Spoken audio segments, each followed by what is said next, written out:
back, everybody, to episode 7 of the Thoughtful Thursday podcast.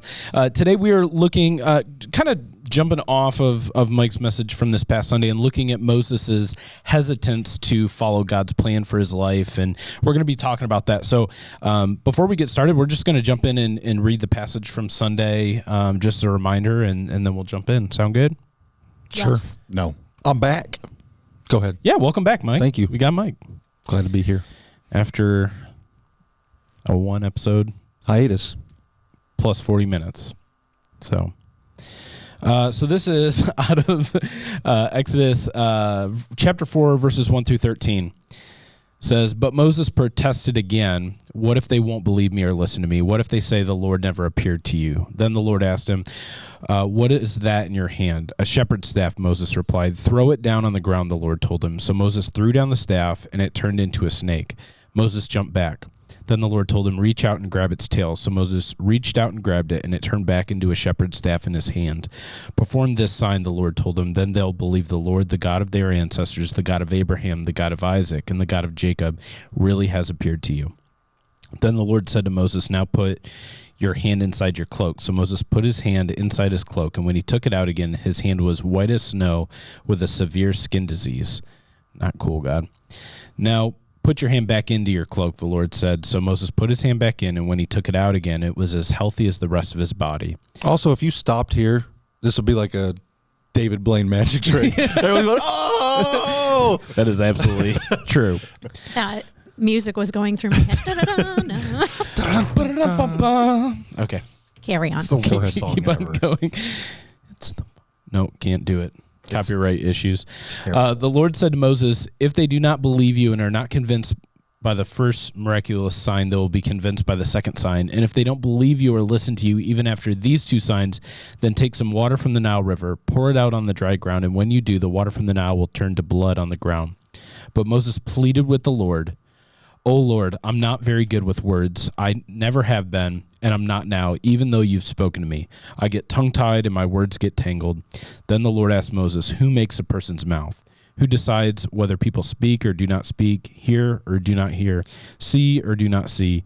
Is it not I, the Lord? Now go, I will be with you as you speak, and I will instruct you on what to say. But Moses again pleaded, Lord, please send anyone else. And I don't know, as I read it, and I'm sure that other people do this, and it's not just me, but you try to put yourself in that position, like you're given this access to do these miraculous things, and how neat that must have been, and still. That's pretty neat. That's pretty neat. That's neat. Moses was so against doing this. He's like, literally anything else, God. And for a season, I think it's easy to look at him and be pretty critical when you're not in that position. But I think that there's probably plenty of times where we've maybe made excuses or tried to disqualify ourselves from God's plan for us. And so let's just start off our time by talking about that. Has there been a time in your life where maybe you felt God's leading, or you felt very strongly that God had something for you, and maybe you've gone above and beyond to make excuses of why you're not the right person, or why it shouldn't be you, or all your feelings? Let's talk about that. Put me in, coach. Ready to go. Always ready. Yeah, for me, rewinding a little over 6 years ago and coming here, honestly, I probably didn't go as far as Moses with the anybody but me. I was willing to do it, but just really struggled with feelings of being underqualified. And honestly, a big thing was my age. That was a big hurdle for me to get over. And if I'm being honest, it still is at times. I'm, I see that. Not as old as some as you at this table. Some as you. Some as you. As some of you are. Obviously not good with words either. So that was another thing I had a conversation with the Lord about. I'm not good with words, Lord. And he told me, who made your mouth? I said, you did. But, when I moved here, I was 32. And I don't know. That felt really disqualifying to me. and there was some scripture that was encouraging to me in that season. But I remember my first day here, I was honestly slightly terrified. I sat at my desk and I was like, I don't know what I'm doing. Like, I don't know. What's the first thing you do? I don't know. Just sit at your desk and start reading or something. I don't know. It's just like the weirdest feeling. And Looked very pastorally. Open the Bible. Yeah. And so I ran across the street and cried and prayed. That's what I did because I didn't know what else to do. Oh, I wish I would have been across the street. Yeah. Well, it was the auditorium at that time. Yeah. It wouldn't have been. Oh, that's right. Yeah. Yeah. I remember that day very vividly because Because I saw you crying through the window. no, you popped into my office and you're like, hey, I think I'm gonna go. Like, would you want to go over to the other building and just kind of pray? And I was like, yeah, that sounds great. I was like, let me know. And then I think you just left. And I was like, remember that. I guess we're not doing this. It was kind of a blur. It was a blur. I'm The sure it worst was. day of Nick's life. I was so excited, and then I just didn't. couldn't wait to pray, man. didn't- I needed to now. Don't understand. It's my prayer, and I need it now. But I think my whole life I've felt you, and probably most people feel like this, of there's always something that makes you feel like you're not enough, you're not, you don't have the right skills or whatever it is. But yeah, that was definitely a season for me. Yeah, thanks for sharing. Mm-hmm. I think for me, the past can really get people hung up. Like if you're focusing on sin in your life or something that happened that you've moved on from, that God has redeemed you from, but that likes to continue to bring that up. So that would definitely be accurate in my life. Everything you've already said, but also just being reminded from the enemy, well, you did this sin, so are you sure that, you can teach children or whatever? So, Yeah. Yeah, and I probably have a combination of those, but like I knew when I was 15, Abby and I were talking about this last night. When I was 15, I read Isaiah 6:8, which is like Isaiah's in the throne room of God and the seraphim are on either side, and God says, whom shall I send? Who will go for us? And Isaiah says, here I am, Lord, send me. Like in that moment, I heard that and I was like, yes. Like God's calling me, God's sending me. And I had like a 15-year-old's understanding of what that meant. Yep. But I knew in that moment that God had a plan for me and was calling me into something to pursue him and be on mission for him. And then, life happens. You grow up and responsibilities take over and some of the decisions that you've made in your life, you start to think disqualify you, and you get further and further from God, not because of him, but, I just pulled away. And so I ran away from God for a long time. And as he really was re-engaging my heart and speaking to me again, it was like almost immediate that feeling, that sense came back. But at that time I was like, I blew it. Like, I know that's what I was supposed to do, but I've blown it. And then the other challenge is we think through our understanding and we see through our lens. So even for me, I'm like, okay, I feel like God's calling me to leave this career that I have and enter into ministry, but all of the paradigms that I have in place won't allow that to happen. Education barriers, positions. Like I'm looking at, I'm not a lead pastor. I'm not a worship pastor. I could be, but I'm not a worship pastor. You could.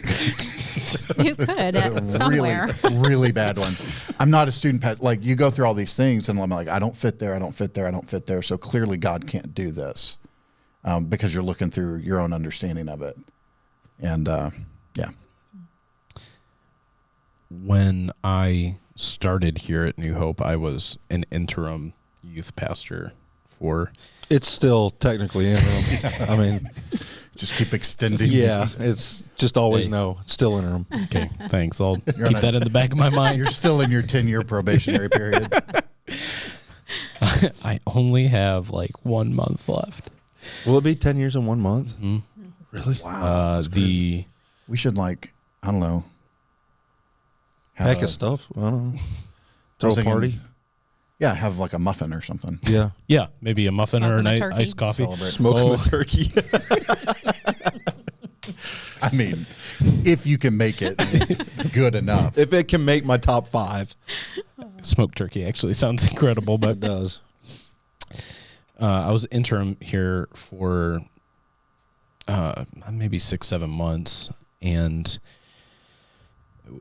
they were, actively reaching out to other people and, bringing in people to interview and stuff. And I was interviewed for the role even as I was interim. And I just remember, and I think you guys all know this story, but one of the elders at the time, who's a very analytical, just thinks in very black and white, was like, okay, Nik, you've been doing a great job here. We see that, but you don't have the experience we're looking for. You've never been a part of a student ministry. And he just kind of went down with 5 or 6 different things of how I was not qualified for this role. Mm-hmm. And he asked me, what makes you think you can do this role and be successful here? And I had the worst answer.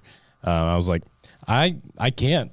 I can't promise you anything. I can't make any guarantee, but I love students and I love Jesus, and I hope my time here speak for itself. But and I can joke about it now, and it's really funny now. But I think I think Satan used that, and this was not the intention of Right. The question. of the question or the person asking the question in any way, shape, or form. But Satan used that for a long time in me, in my own head of, yeah, you're not good enough. You're not. I think when I got brought on as interim pastor, Ellie was 2 weeks old. I got brought on the second week of April. And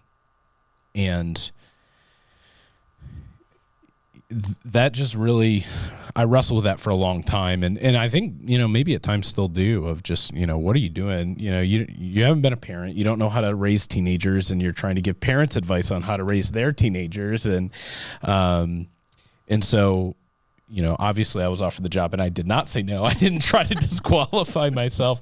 But I think it definitely impacted my ministry. Even though I think that, no one ever knew that.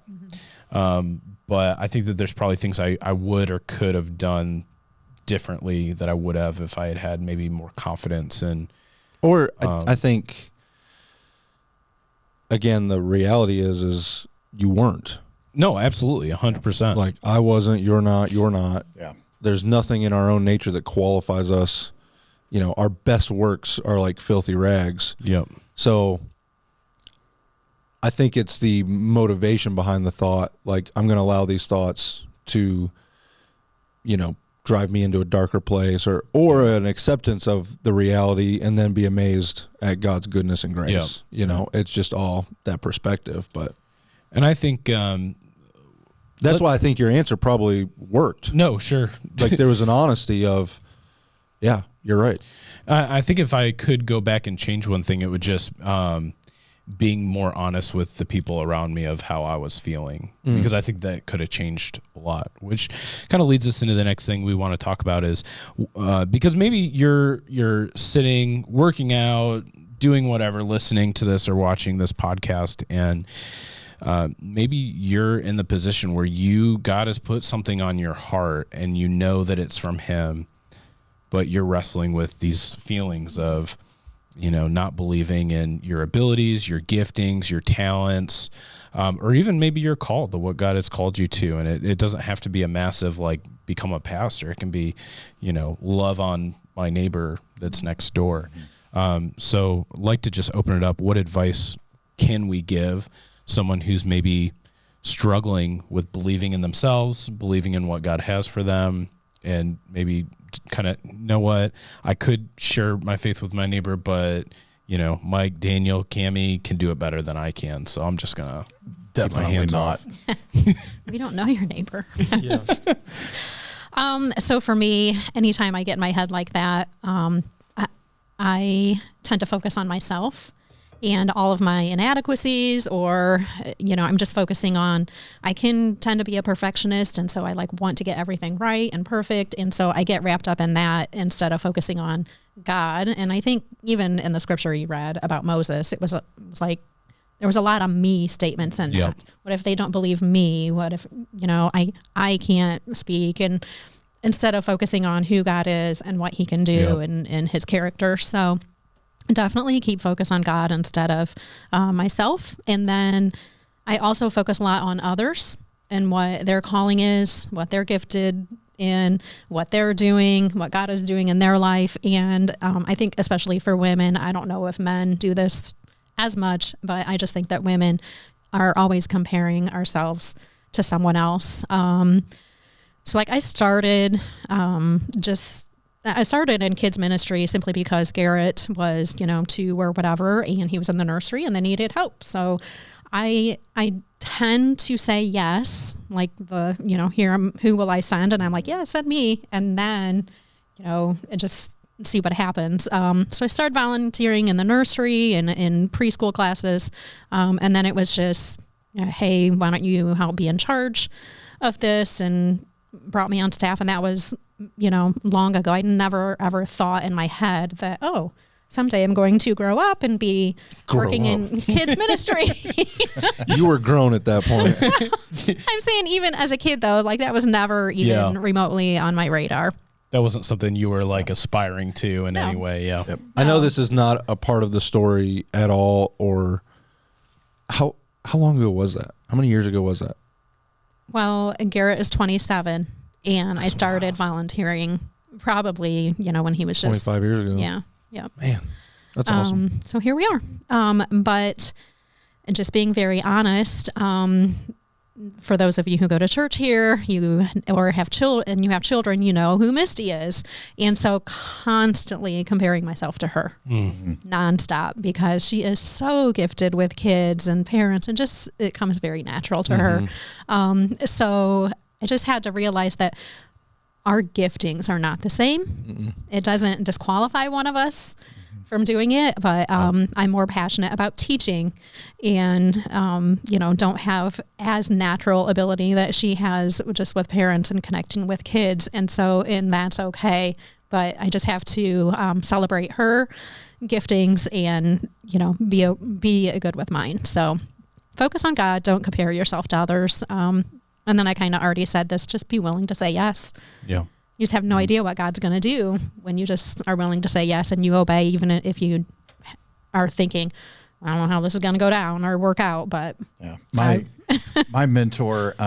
So whenever I was struggling through that season of I really feel like God may be calling me to leave my career, but I want to know all the answers. And I think that's fairly normal for us whenever we feel like God's calling us into something and we want to move in obedience. We want to know the timeline. We want to see the game plan and how everything's going to work out. And I just couldn't see it. And part of that was, well, I'm not this, I'm not that, I'm not, so what spot do I have? And I remember my mentor just kind of smiling at me, and he said, look, Daniel, God just wants your yes. So, you need to come to a place where you just abandon all the other things and give him an honest yes or not. You have a choice in that, right? And I remember just the emotional kind of weight being lifted of me just saying, okay, God, whatever it is you have for me, my answer is yes. And I know I'm not going to have all that figured out, but that's not for me. What's funny is because with Moses, he does give him all the answers. Yeah. And then he's still could you send anybody else still? I actually think if I knew what was going to happen, I'd be oh, no, definitely not.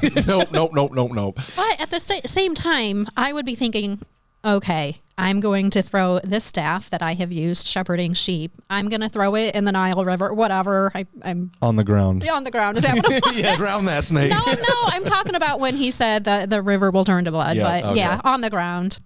Because he showed him the staff turning into a snake. But when he told him, if you do this, then the whole Nile River is going to turn to blood. Like in my mind, I'm just thinking, I don't know. No, that's not possible. Like how, I don't know.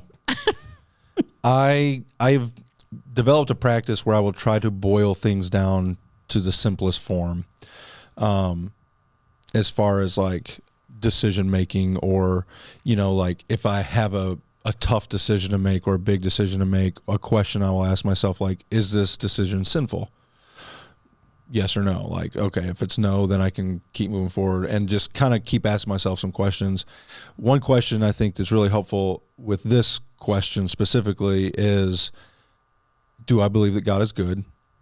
And if the answer is yes, do I believe he's worthy of my trust? And if the answer is yes to those, then I'll agree to what he's asking me to do. I'll be able to give the yes.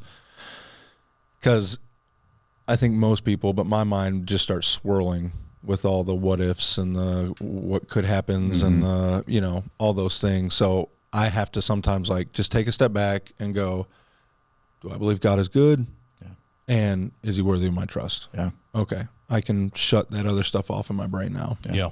And I think both your answer and Cammie, part of your answer, like would sum up probably the most important thing in my mind whenever I think through, okay, what advice would I give to someone who's struggling to trust and enter into this?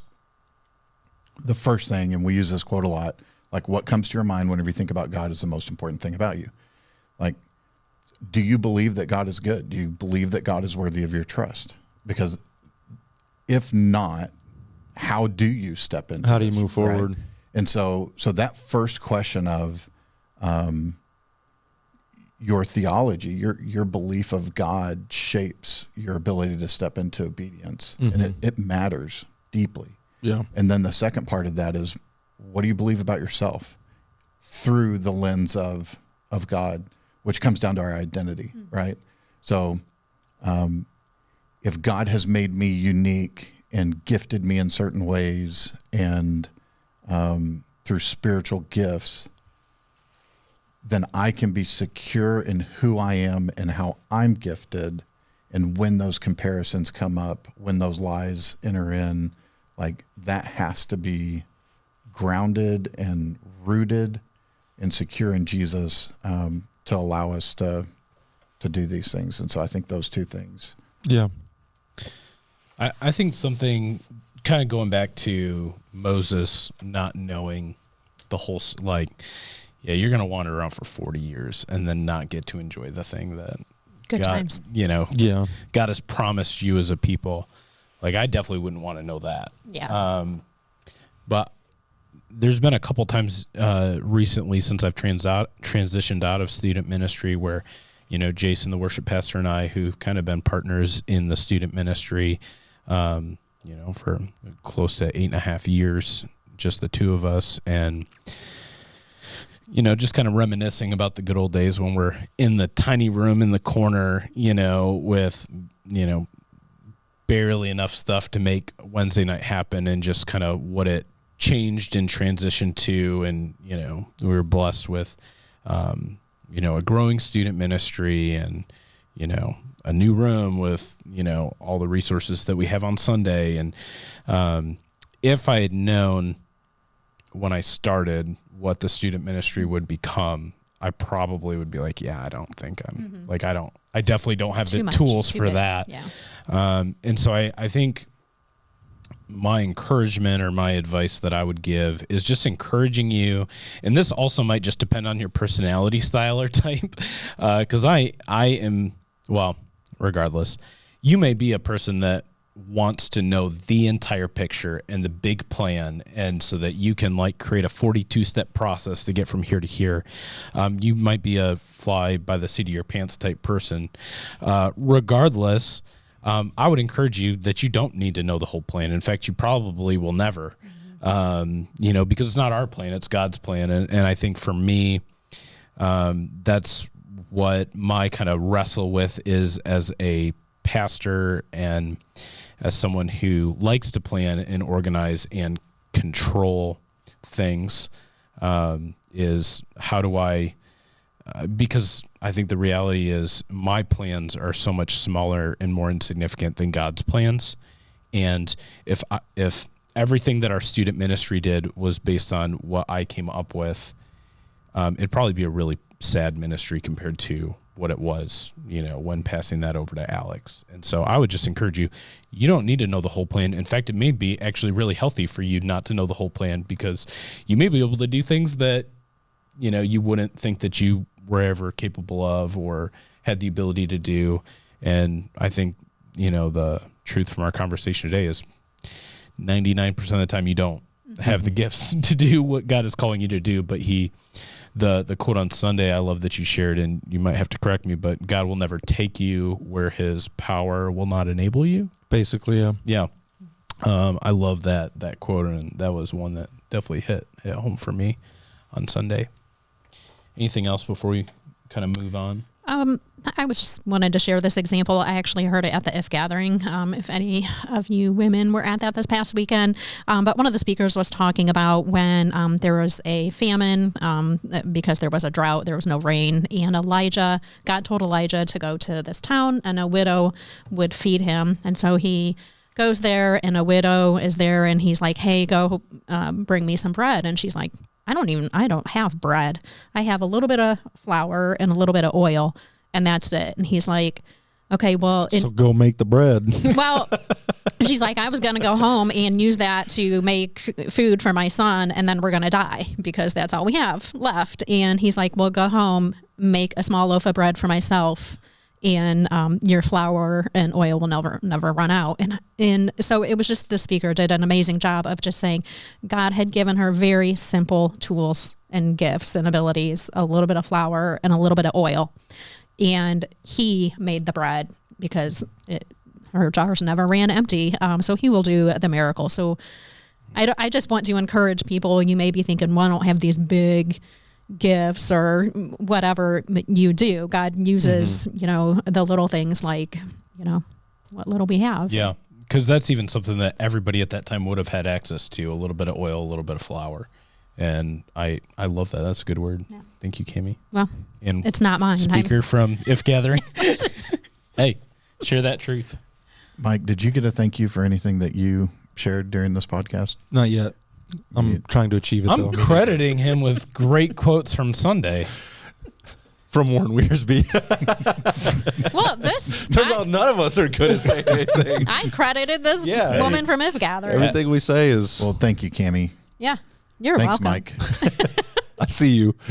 There is a great quote from Solomon that there's nothing new under the sun, right? So let's be honest. Solomon said a lot of things. We're all just rehashing things that someone else has already thought. Well, I mean, the story is in the Bible, so yeah, it's God's word. The Lord said it. Yes, he did. Trump card. Anywho. Okay, well let's move on to this. Is our recognition would be nice. Our lives. Hey, you're doing a great job, buddy. I appreciate you. Do have your headphones on backwards, and it's driving me crazy. But don't worry about that. Are mine? No, you're you're good. Good. So is this side red? Yes. Mm-hmm.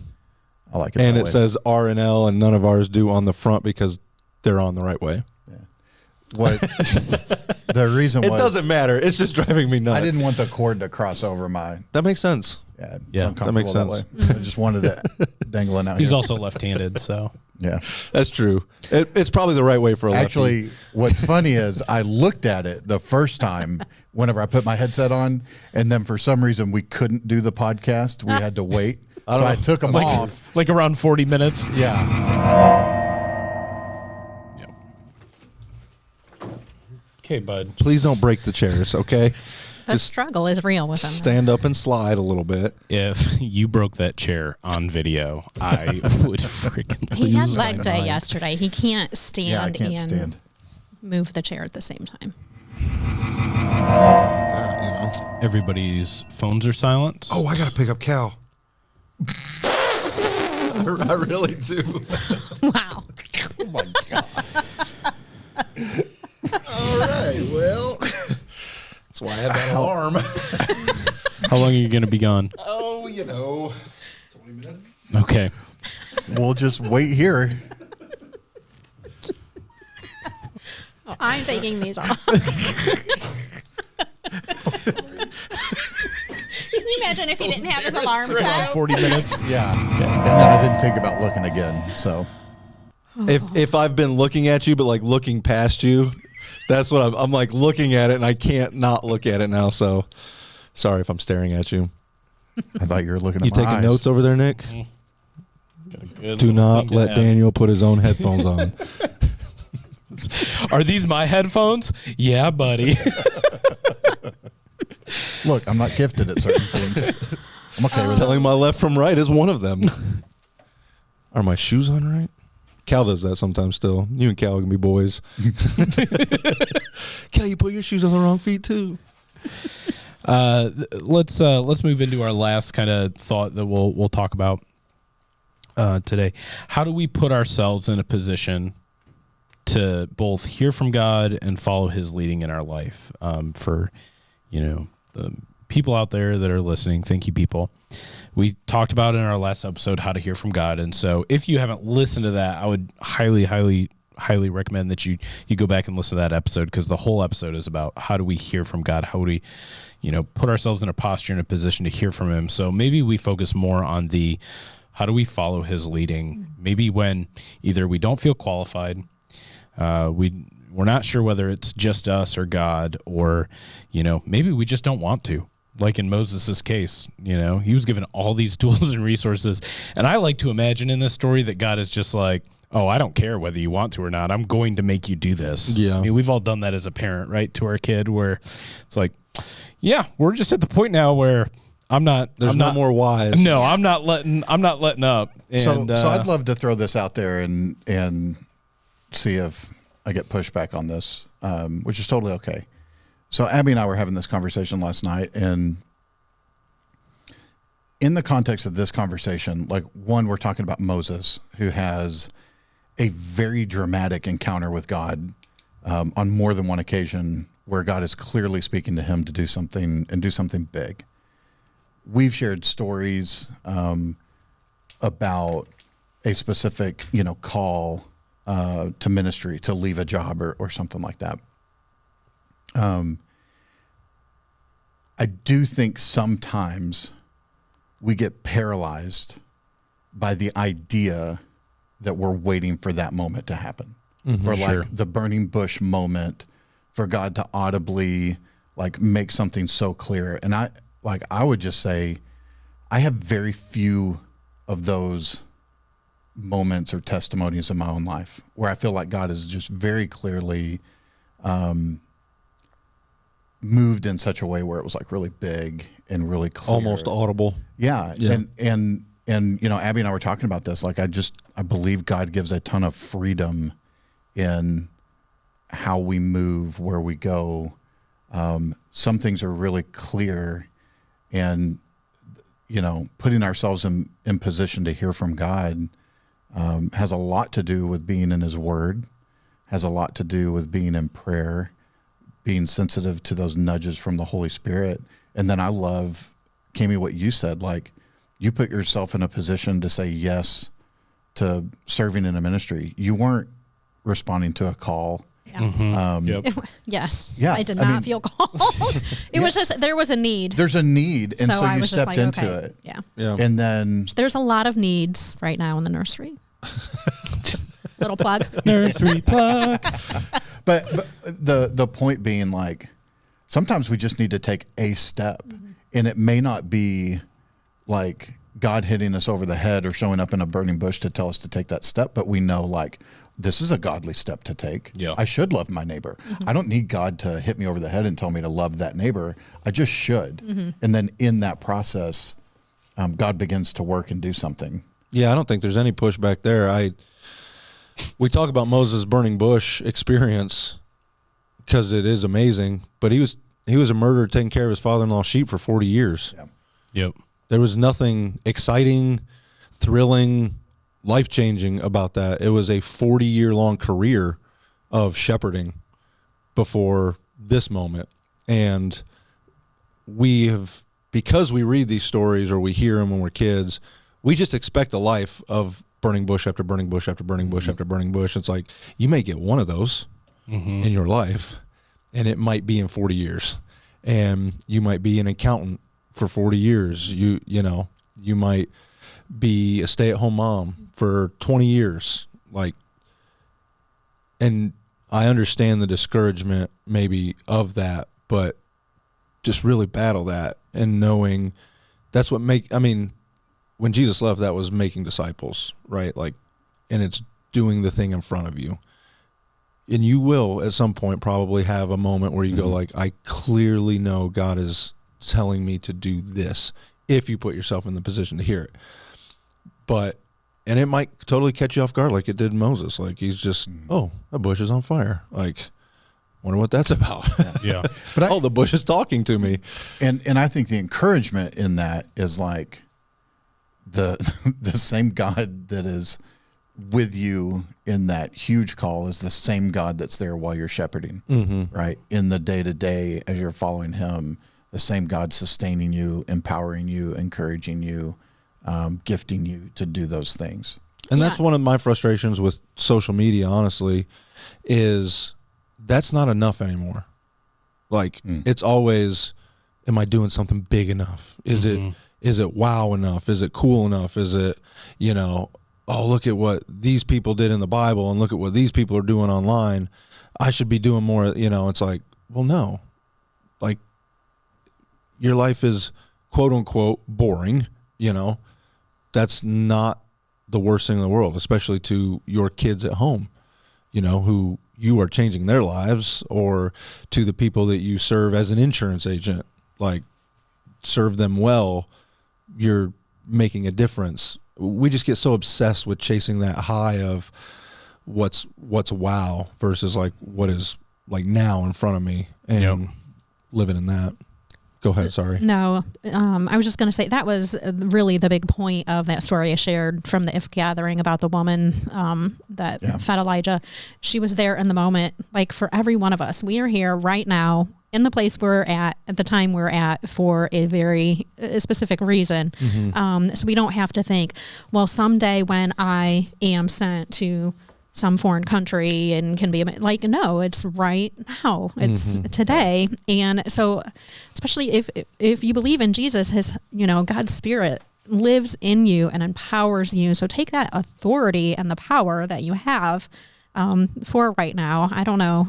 And like I spent, like I said, my oldest son is 27 years old. So I was a stay-at-home mom, even though I had a lot of spare jobs. Spare jobs? I got spare jobs. I got jobs coming on my ears. I got like a spare room. I just got all kinds back there. Felt like literally had a lot Now of I'm thinking spare about jobs. spare ribs and I'm hungry. I was just thinking that. Like, Hungry. ribs sound great. Oh my goodness. Anyway, I have no idea what I was saying. You had lots of odd jobs. But like, I just think of where my kids are, and I'm so proud of them. And I'm not taking any credit. It's all God. Those were such important years. I would never, ever, ever trade them for anything, being home and raising kids. So just a little plug for you moms too. Yeah. And you guys probably said this many times since we've been talking about Moses, but it just finally clicked that he spent 40 years learning how to shepherd sheep. Shepherd sheep. Shepherd sheep. The struggle is real. So he could shepherd millions of people wandering in the desert for 40 years. I was like, oh, he was being equipped that whole time. So God is equipping you and you don't These even people know that it. are dumb as sheep. Yeah. You're like trying to corral your toddler and he is equipping you for something. Yeah. And it was like, you're going to wish for that time back one day. Just wait. Yes. Your people are making an idol when you've been gone for a minute. Yeah. You're like, I just wish I was back with the Man, sheep. those sheep sound great. Also, if you want to shepherd toddlers in our nursery, Yes. God, We have openings. God will use We have this. openings. And it's just an hour. He wants that's, to equip you now. Yes. He wants to prepare you for something great Yes. while you do something great. There was the Call church. 555. If I knew Missy's extension. I'll give her cell phone number. I think she'll be okay with it. We the church that my parents really grew up in faith in New York City, they had, I think it was, we have our mission here is helping people find hope one step at a time. And I don't know what their official mission was. They were Baptist, so I'm sure it was very along those lines of whatever Baptists do. But they had a saying that I could probably guess it. But yeah, go ahead. I grew up in that, so I'm right there with you. But the thing that was kind of the catchphrase of everybody at that church was need seen, assignment given. And my mom said that to me all the time growing up of you see a need, God's given you, putting that in front of you, and you need to try to meet that. So whether it's, seeing somebody get bullied at school or somebody sitting alone at lunch or,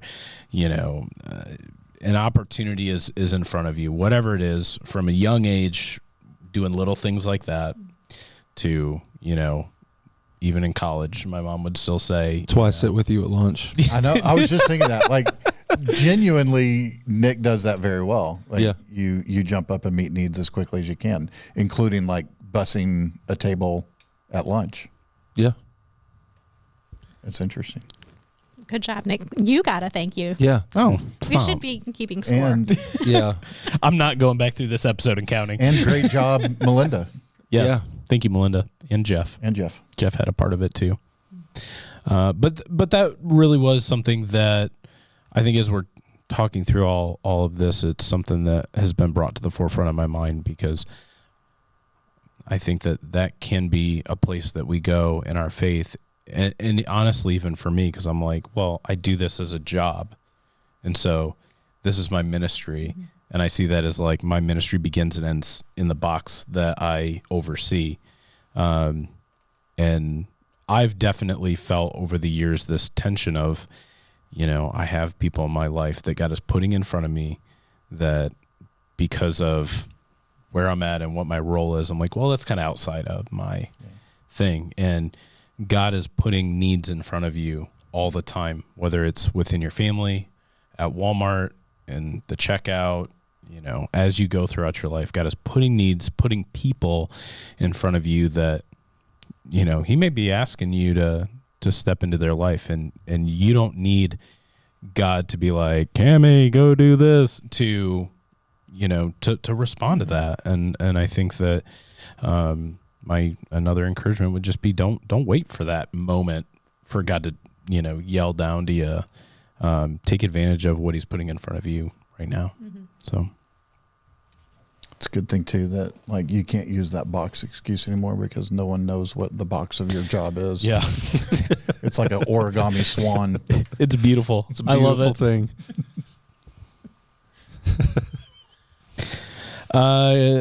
Anything else before we kind of wrap up? I'm hungry. Yeah, me too. If you were here Sunday, especially in first service, towards the end of that passage, that verse really hit me with who do you think made your mouth? And I've just been getting super emotional every time I talk about that passage, but it came up again last night. I was talking with a guy who goes to our church, and they have a son who has Down syndrome. And so, we were just talking about what our county board does for people in our community and, what our church is trying to do and those kind of things, people in our community who have developmental disabilities. And that verse just came to mind again. And, watching a video of them talking about their son and I'd love for him to grow up and be a contributing member to society and those kind of things. And, just reminding him of that verse, man, that verse is true here too. Yeah. Like, who do you think made him? Like I did. Like I've got a plan. Like it wasn't an accident, messed up here. Like, who do you think made him? Yeah. It'll be good. Yeah. I've got it. I know that wasn't like a question, but that verse was included in what you read. So it's just been like super powerful verse for me this week. That's good. You should thank him. Thank him. Thank him already. It's like sounds like something a mom would say. Fine. He's not that emotionally insecure that he needs my approval. It does mean a lot. I love you. Thank you. Cammie, Thank you, Nik. Yeah. Yeah, no problem. Cammie, you have our I do. official, unofficial sponsor of this week's podcast. Would you like to share that with everybody? I would. There were a lot of choices on the table this morning. Yes, there were. but I'm going with a serious one. I love it. I love this book. I read it on the way home from Uganda this last time, I think. But anyway, it's called Beginner's Pluck by Liz Forkin Bohannon. And she's hysterical in here. It's a really fun read. She is funny. She is. But she just felt like she needed to go to Uganda and help the girls there, young women. And she had no... she just felt like she didn't have any ability to do it. There was no steps in place. There was no plan.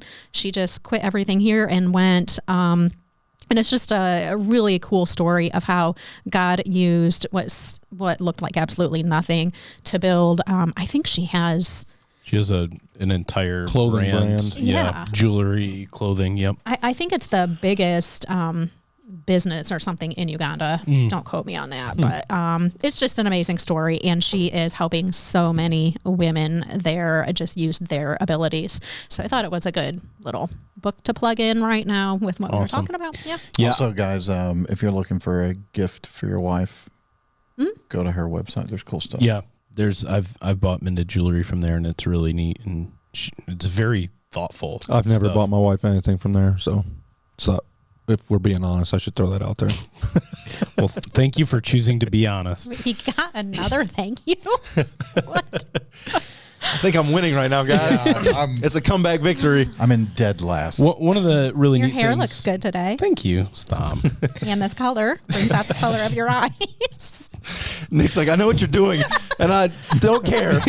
Thank you. I will achieve the most thank yous.